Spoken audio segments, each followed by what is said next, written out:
Good morning, Malacanang Press Corps. Happy Monday. Welcome to regular press briefing. The Presidential Spokesperson, Harry Roque. Good morning, sir. Good morning, good Monday morning to the Malacanang Press Corps and to the rest of the country. So simula po tayo sa mga mabuting balita, sang-ayon po sa National Capital Region Police Office or NCRPO. Napakalaki po ng binaba ng mga krimen na na-record nila. No? There was a 17.96, 18% decrease in crime volume recorded last year compared to the year before. Murder decreased by 23.38% from 1,976 in 2016 to 1,514 in 2017. Homicide decreased by 26.69% from 577 to 423. Physical injuries reduced by 7.62%.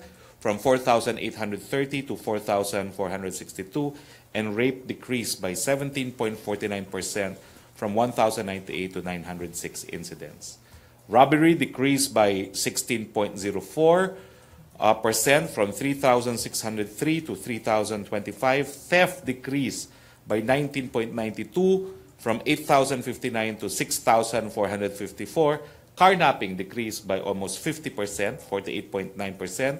From 317 to 162, and motorcycle theft also decreased by 31.04% from 1,221 to 842. And this is, of course, as a result of our renewed effort not only to go against dangerous drugs, but against all forms of criminalities. No? Another good news, the Build continues to roll out. In fact, the Department of Transportation led the commencement of work ceremony of the Philippine National Railways Project, or the Manila-Clark Project Phase 1, under the auspices of JICA. No? The project is estimated to cost 105 billion pesos. Phase 1 of the PNR Clark project entails construction of the rail system along the 38-kilometer segment from Tutuban to Malolos. It will have 10 stations and is expected to service around 340,000 passengers daily during its opening years. It is estimated that this new line will take only 35 minutes from Tutuban to Malolos. NEDA has also approved the second part of this project, a 70-kilometer stretch from Malolos, Bulacan to Clark, Pampanga. It will be further extended to La Union, Tuguegarao, and Subic Freeport.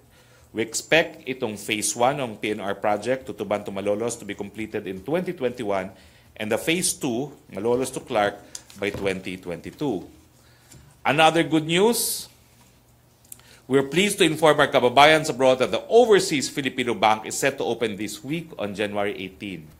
If you would recall, the establishment of the Overseas Filipino Bank is a commitment made by the President to the members of the Filipino communities every time he would meet them in his trips abroad. No? Last September, the President signed EO number 44, approving the acquisition of the Philippine Postal Savings Bank by the Land Bank of the Philippines and its conversion into an Overseas Filipino Bank.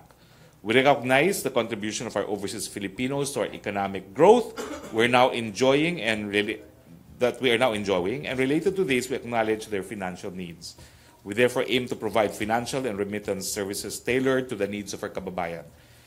Tara na po at hikayain natin ang ating pamilya, kamag-anak, kilala na magbukas ng bagong account sa Overseas Filipino Bank. On Mayon Volcano, the alert level has been raised to alert number 3. The Bicol Region Disaster Risk Reduction and Management Council, through the Office of the Civil Defense 5, with the Philippine Institute of Volcanology and Seismology, PhilVox, and the Albay local government are closely monitoring communities around Mayon Volcano. No? 1,198 families, or 4,537 persons, have been taken to temporary shelters in 10 evacuation centers in Ginubatan, Camalig, Malilipot, all in Albay Province. The DSWD Field Office in Region 5 has 5.6 million in standby funds and a stockpile of 13,352 family food packs and non-food items consisting of 37,342 pieces malong, 382 rolls laminated sacks, 7,327 dignity kits, and 54,832 blankets. Dahil level alert 3 na po sa Mayon, lahat po na nakatira sa 6-kilometer permanent danger zone at 7-kilometer expanded danger zone, lumisan na po kayo panandalian at pumunta po sa mga evacuation centers. Ulitin ko po, yung mga nakatira sa 6-kilometer permanent danger zone and 7-kilometer expanded danger zone, lumikas na po kayo panandalian. I'd like to confirm that the President will attend the India-ASEAN Summit from the 24th to the 26th of this month. No? We place great importance on our relationship with India, which is considered an emerging economy. President Duterte's participation is an outcome of his bilateral meeting with the Prime Minister of India at the sidelines of the 31st ASEAN Summit. Also, the Indian-ASEAN Summit is the first summit event under the Singapore chairmanship of ASEAN, which has been supportive of the Philippines-ASEAN chairmanship last year. The fact that the President decided to attend is also because of a personal appeal by the Indian ambassador that in 2012, the commemorative summit held in 2012 in India, the Philippines was the only country that was not represented by a head of state. No? And that is why he has confirmed his attendance. No? Now, there's talk about abolition of the Vice President under charter change. That's beyond the control of the palace. As you know, it is Congress sitting as a constituent assembly that will propose amendments. However, I'm sure that because any proposed amendment to the Constitution will be subject to ratification by the people, that ultimately it is the people who will judge this matter. And finally, I wish to announce that the President has received the resignation of CHED Chairperson Patricia Licuanan, and that it will be accepted by the President. Questions? MBC question, Maricel Halili, TV5. Hi, sir. Good morning. Sir, can you confirm, is it true that ES Medialdea has called Chair Licuanan over the weekend and asked her to resign? I have no information on that regard. But what was the reason behind her resignation, sir? I've not seen the resignation. It was received at 8 o'clock in the morning by email. A hard copy is forthcoming. I've not seen a copy of the forthcoming. I've been advised, though, that since it's been received, it will be accepted. Meron na po ba tayo, sir, inaay who will replace Chairman Licuanan? Wala pa po, but as is the procedure, the most senior of the commissioners will take over in an acting capacity. Sir, na-consider po ba yung sinasabing excessive foreign travels ni Chair Licuanan? This is an act of resignation. It was a decision of Chairperson Licuanan herself. Thank you, sir. Follow-up question, Pia Gutierrez. Sir, ito po bang si Chair Patricia Licuanan, ito po yung sinasabi ni President Duterte that he will fire because of graft? This was a resignation, an act of Secretary of Chairperson Licuanan herself. Her resignation has rendered all controversies being moot, and I don't feel compelled to issue any statement in that regard. But has President Duterte noted the allegations against Patricia Licuanan, sir? Yes, of course he knows about the allegations. What did he say, sir? Well, it doesn't matter really what he says or thinks because Chairman Licuanan has resigned. Sir, yung sinasabi po ni President na tatanggalin po niya because of graft, pwede na po ba natin ma-announce today? Well, all I know is that there is a resignation, Secretary Licuanan, and I'd like to highlight that there's 2 chairmen who resigned. What I'd like to highlight is General Corpus was personally, of the PCSO, was personally recruited by the President, and he had to resign because of health reasons. There's a letter that was sent by Chairman Corpus to the President. We did not release it only because it contains the medical abstract of his conditions, but the President noted that the resignation of General Corpus was upon advice of his doctors. So, meron pa po ba, sir, na tatanggalin si President? For now, I do not know. Ito pong si Chairman Corpus, ito po ba yung sinasabi ninyo na tatanggalin ni President? General Not? Corpus resigned on his own because of health reasons. But you mentioned, sir, yung sa briefing nyo sa Bukidnon that he will be replacing another chairman not because of graft.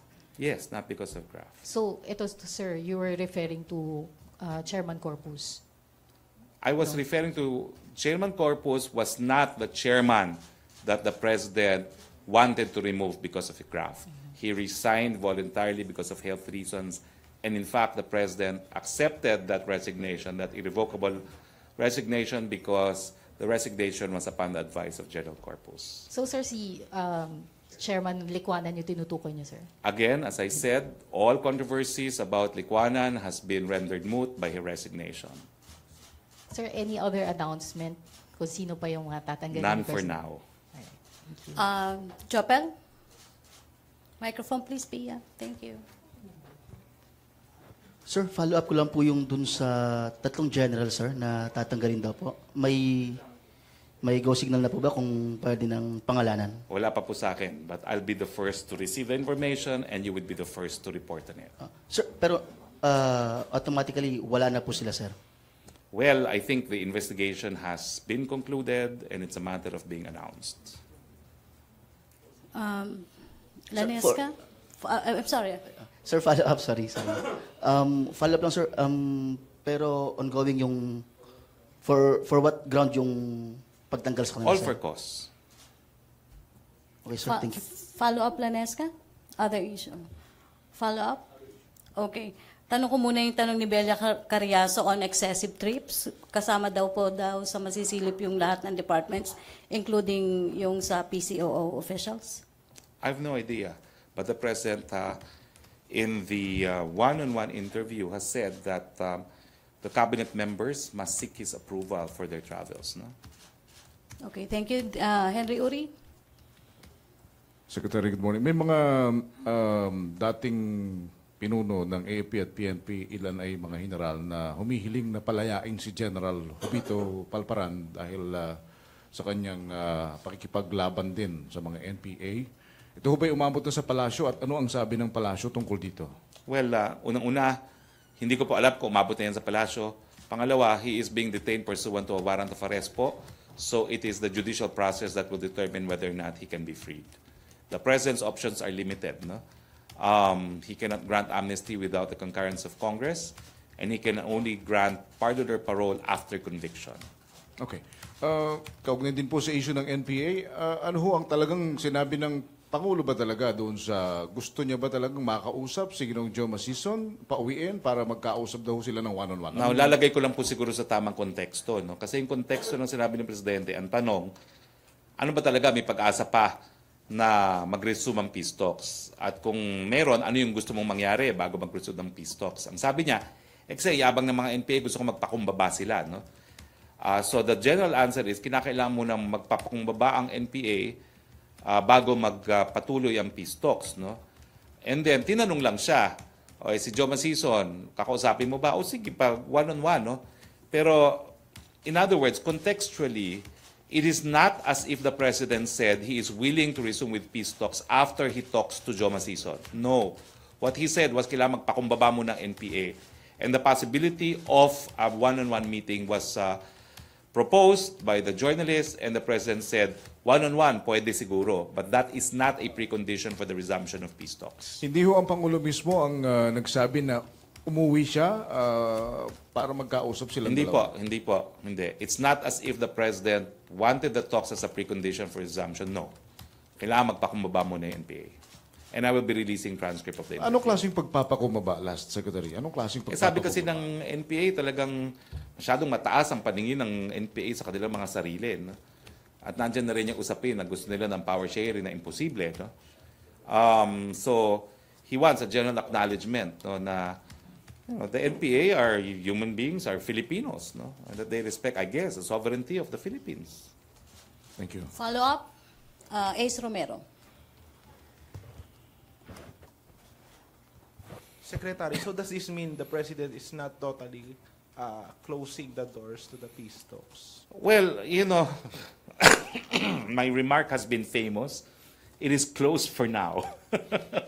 So, Ang precondition niya, magpakumaba. so there's a possibility that it... I will release the exact wordings of the President within the day, I hope, no? I hope the transcript will be ready. But, yun, no? So there's a possibility that it can still resume kung na-attain yung condition na sinasabi niyong magpakumbaba. For now, sinasabi ko nga, the doors are closed. For now. for now. It does not necessarily mean na it will remain closed. Anything can happen in this world, I guess, no? But for now, it is closed. So yung magpakumbaba, is he just referring to the rhetoric of the NPA or maybe he's referring to offensives? Well, also in terms of sincerity nga, remember it was called off because in the first place, while talking peace, they kept on targeting our soldiers. In one instance, a turning point was when a soldier sustained 30 gunshot wounds. So, what's the point of talking peace when you will shoot 30 times at a soldier, no, while talking peace? And of course, in another instance, there was a collateral damage. An infant. How on earth could you have an infant as collateral damage? A collateral damage in the first place is di sinasadya, pero hindi maisip ng presidente paano hindi sinasadya yun, no? Infant nga yun. The president was quoted as saying that it might require more than good faith on the part of the rebels. What did he mean by that, yung more than good faith? You know, in that context, in the totality of context, walk the talk. Okay? Yun na yun. Thank you, Secretary. Okay, thank you. Follow up, Lanesca? Follow up. Sir, about them humbling themselves, the NPA, how do we expect them to do just that when the president already said that they are terrorists and the DOJ is already readying the motion for the cancellation of bail? Well, since you brought it up, they've also said that they will not appear in the court proceedings, no? Which is too bad because that would be their opportunity to dispute that they are terrorists, no? They're waiving their right to be heard, no? Of course, the law provides that they should be heard, and since they're waiving it, we can't do anything about it. Follow up, other issue? Follow up, Joseph Morong. Sir, si Joma may statement na I think he wants to meet first in a neutral country and then saka sila mag-usap ni President. Meaning, he's open to Sorry talking to the burst his President. bubble, he's not that important. Lanesca, other issue. Follow up ba? Meron pa. Other issue, Lanesca. To be Sir. followed by Philip. Sir, here. Sir, about my question po yesterday, is it wise about the Benham the Philippine rice?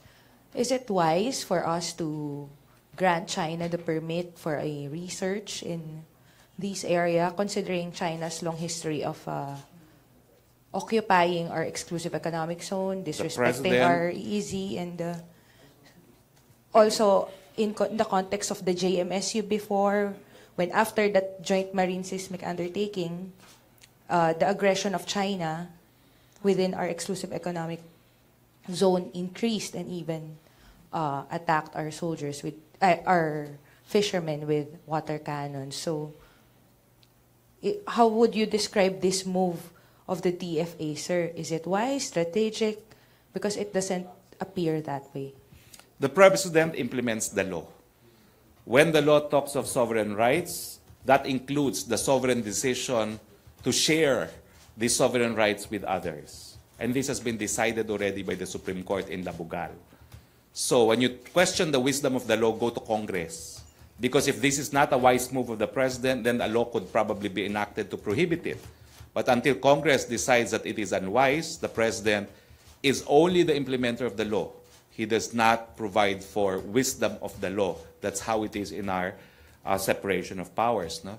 And that is why in this context, I would hope that our colleagues in government from the other branches of government could be faithful to their constitutional mandates, that the judiciary must actually rule on justiciable controversies involving interpretation of the Constitution and existing laws. Leave the matter of wisdom of the law to Congress. Okay, thank you. Follow up. Other issue, Deo de Guzman. Nakabarong si Deo. Mukha kang congressman. Your Honor. Wala na po may suot. Sir, di po ba pinapanawagan ni Presidente na modesty amongst government officials since his first day in office? And then here comes the 7th-day birthday celebration of House Speaker Pantaleon Alvarez na sinasabi naman po ng iba na nagpakita ng masyadong magarbong pamumuhay ng House Speaker. How is the palace going to react on this, sir? Well, fortunately, nandun po ako, nakita ko. Hindi naman po extravagant yung birthday party ni Speaker. Una-una, dun po yan sa Tagum City Hall. Yun po ang venue natin. Totoo po, maraming naimbita kasi halos lahat ng miyembro ng Kongreso naroon, halos lahat ng gabinete nandoon at nandoon ang presidente. Pero simple lang naman po. Simple ang programa, simple ang pagkain. Marami lang talagang tao dahil kinakailangan ding, I guess, no, isama sa sasaya yung kanyang mga constituents doon sa Tagum City. There was nothing lavish about the affair, I can assure you that. Yes, sir. On another issue naman po, meron po mga private sectors workers po, grupo po na nagpapanawagan na gusto naman nilang itaas din o maitaas din ang sweldo sa pribadong sektor. How is the palace going to react on this, sir? Meron pong mekanismo dyan, yung regional wage boards. They can petition the regional wage boards if they want to. Thank you, sir. Okay, Philip Tubesa.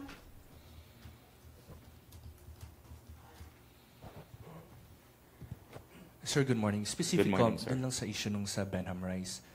Specific comment lang from the palace, this is statement ni Associate Justice Carpio that it would be dumb for Manila to allow the Chinese to do research there while they have not recognized the arbitral ruling. Well, unang-una po, no, hindi ko maintindihan why China should recognize the arbitral ruling. This is a difference between international and domestic law. In domestic law, you need to implement decisions of tribunals. In international law, the decision itself is the implementation of the law because that's a statement of the rights of the parties which cannot be extinguished and which does not depend on any country accepting its binding nature. Yan ang nature of international law. So hindi ko talaga maintindihan, with all due respects to Justice Carpio, he really is recognized as the intellectual heavyweight in the court, no? Why he insists that any country, including China, must accept it. Whether or not they accept it, it's there. And that's the binding nature of international law. Why is it binding on China? Whether or not it accepts? Because it's there.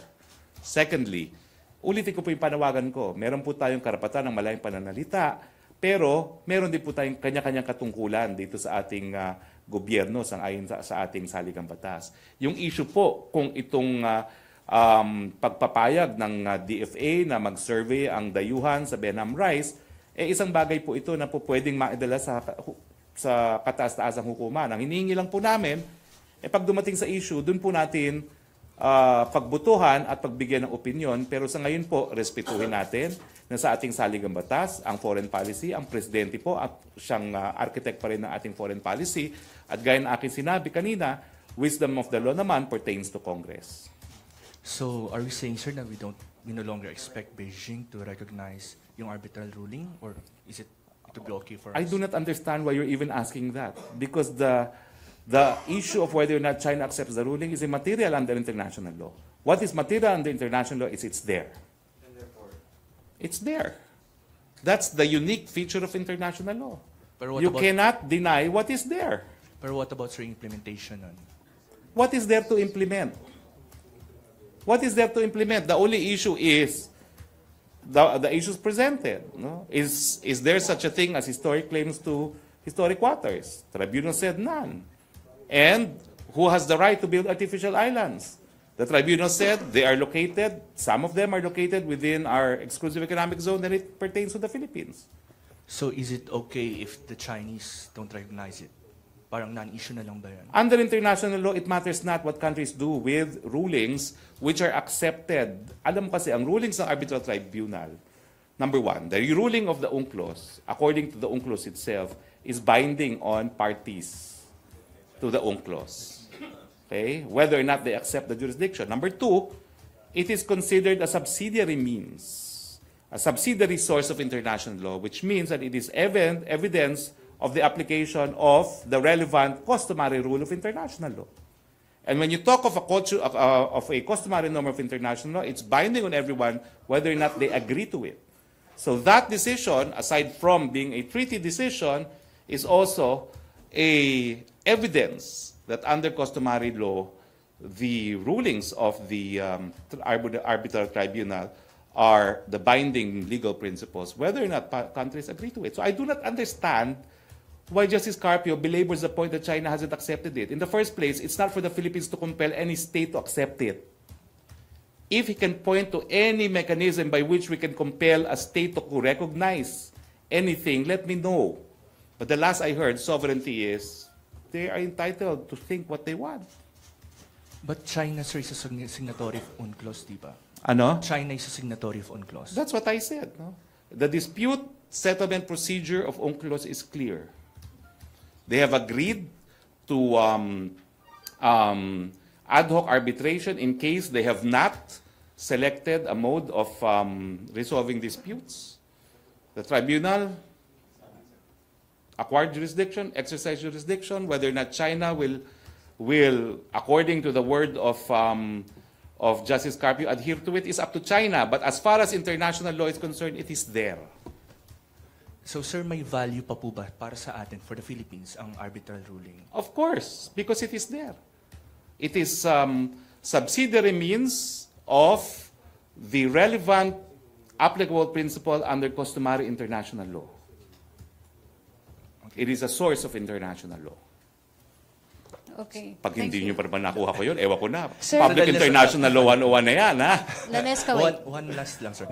So, i-raise pa ba ito ng Pangulo, given yung kung ganyan na pala na... Why should he raise it? You know, it's there.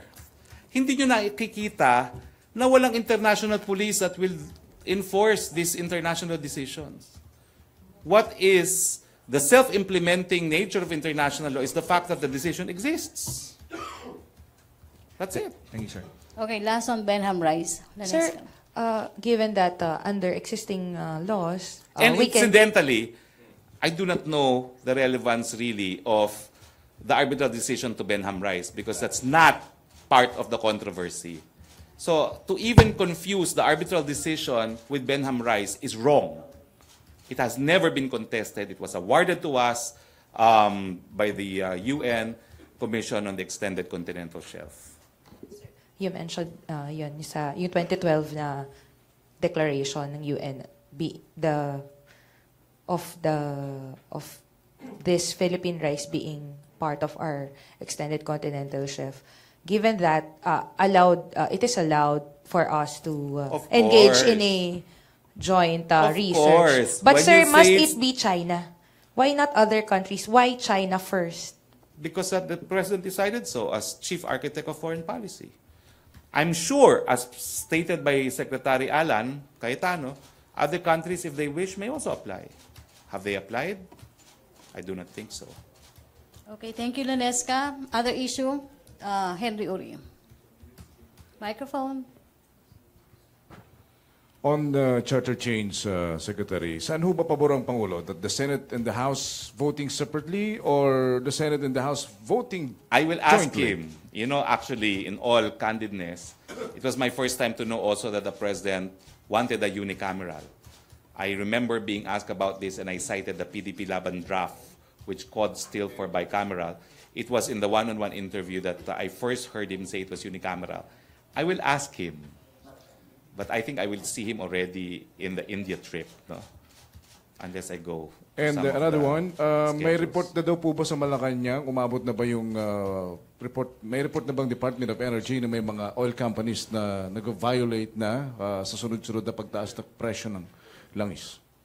Alam ko po, ang DTI ang tumitingin sa bagay na yan. No? Dahil hindi dapat madali ang nagtaas. Pero I understand na by now, parang ubos na talaga yung initial inventory, no, for purposes of train, no?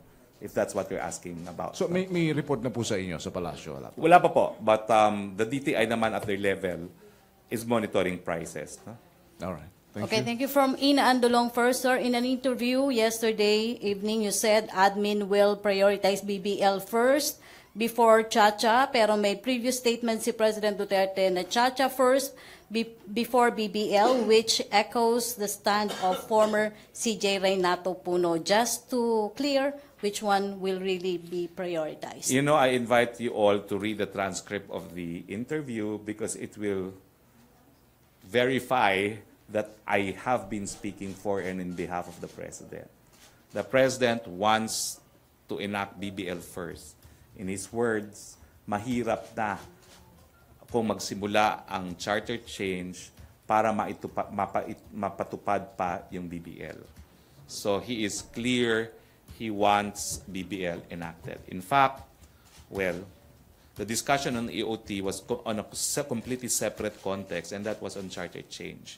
Pero ang paninindigan talaga ng Presidente, even in that one-on-one interview, is that we must enact BBL first.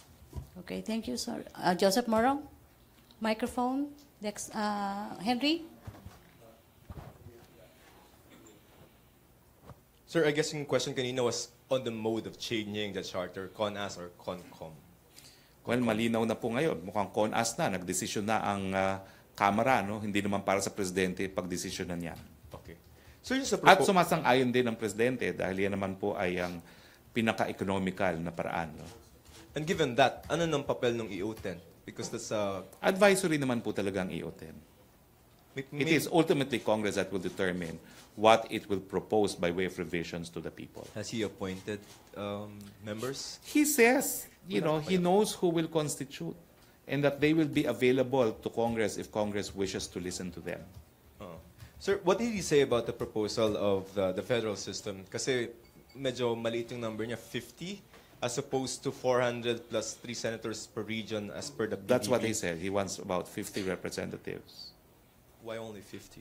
I do not know, but that's what he said.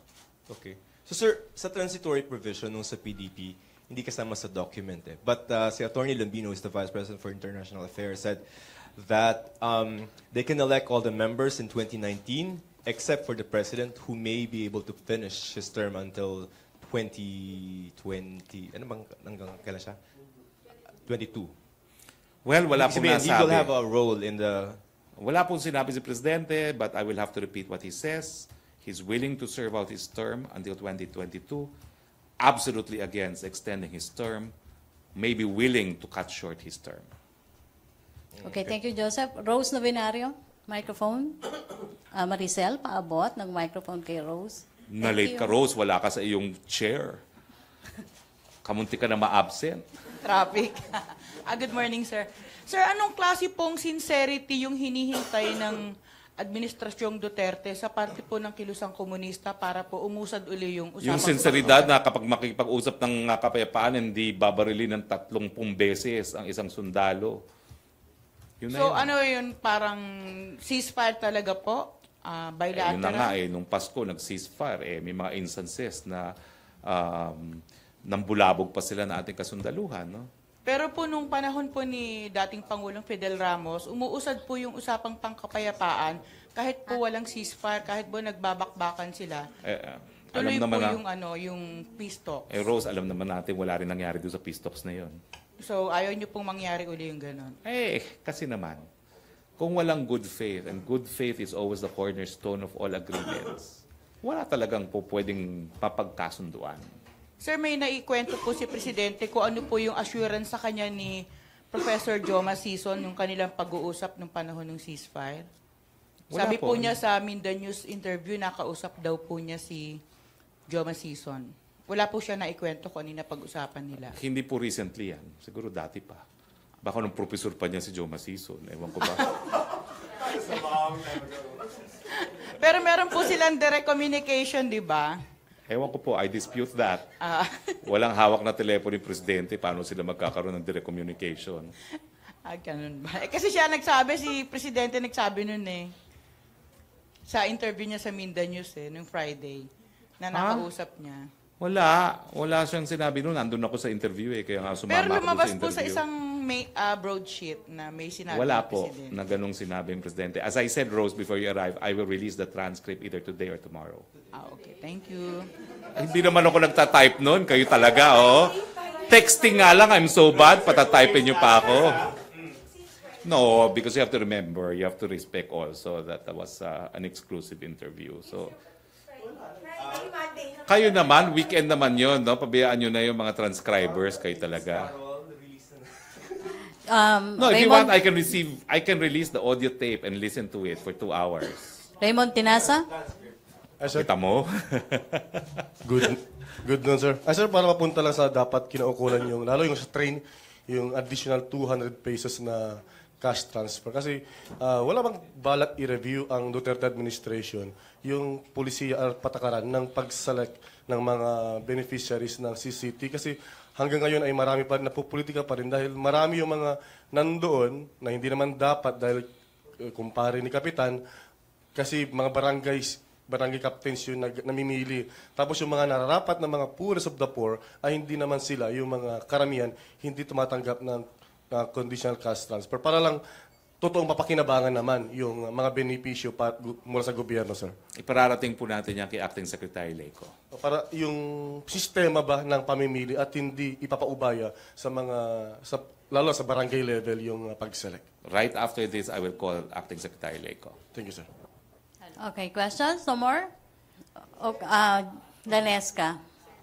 Yung about voting po for sa CONAS, the senators already said that they are opposed to joint voting because it would render the Senate vote useless.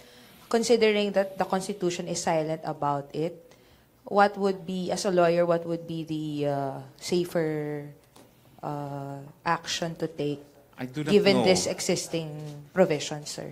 I do not know, but it's subject to two interpretation. One is you accord it its literal meaning. The other is you construe the Constitution as a whole, in which case you discern the true intention of the drafters. No? So the court eventually will decide this matter. The position of the Senate that they will oppose a joint voting shows that if the House will insist on joint voting, there will be a justiciable controversy that will be resolved by the Supreme Court. Okay, thank you. Last two, Henry and then Joseph. Secretary, umabot na rin ba ho sa Malacanang yung report na willing ang Sanofi na ibalik yung pera na kinakailangang ibalik nila sa gobyerno? That's good news if they are, para mapadali na yung proseso. No? But we have not heard of that. As in fact, the position of Secretary Duque, which is the position of Malacanang, is that they must refund. Thank you. Okay, Joseph, last question. Yung ano lang sa reaction to the statement of Chairman Licuanan that there was a, ano ba to, mukhang pre-project siya ng mga taga-China. No information. I only announced that she resigned. Resignation is always a voluntary act. So immaterial whether she's saying, some groups worked for her resignation of her... It was her decision to resign. Okay. Okay, thank you. Thank you, Presidential Spokesperson Thank Harry you. Roque. Thank you, Malacanang Press Corps. Back to our main studio sa Radyo Pilipinas and People's Television Network.